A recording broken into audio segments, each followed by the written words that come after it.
The origins of life.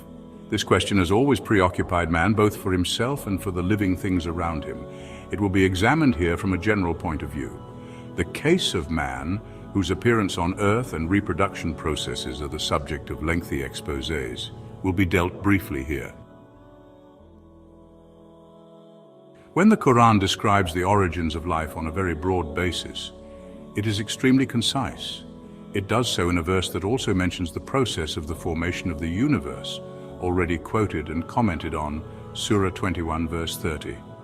Do not the unbelievers see that the heavens and the earth were joined together? Then we clove them asunder and we got every living thing out of the water. Will they then not believe? The notion of getting something out of something does not give rise to any doubts. The phrase can equally mean that every living thing was made of water as its essential component, or that every living thing originated in water. The two possible meanings are strictly in accordance with scientific data. Life is in fact of aquatic origin, and water is the major component of all living cells. Without water, life is not possible. When the possibility of life on another planet is discussed, the first question is always, does it contain a sufficient quantity of water to support life? Modern data lead us to think that the oldest living being must have belonged to the vegetable kingdom. Algae have been found that date from the pre-Cambrian period, which is, the time of the oldest known lands. Organisms belonging to the animal kingdom probably appeared slightly later. They too came from the sea.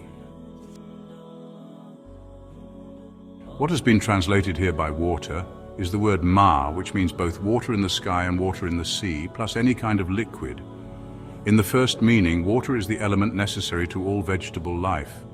Surah 20, verse 53.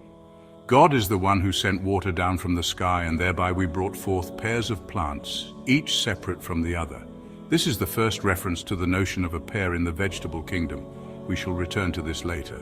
In the second meaning, a liquid without any further indication of what kind, the word is used in its indeterminate form to designate what is at the basis of the formation of all animal life.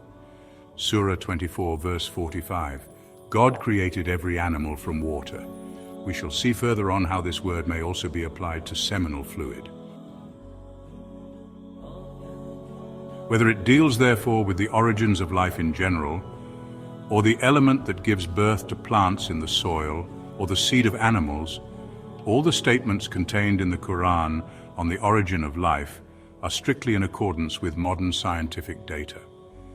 None of the myths on the origins of life that abounded at the time the Qur'an appeared are mentioned in the text.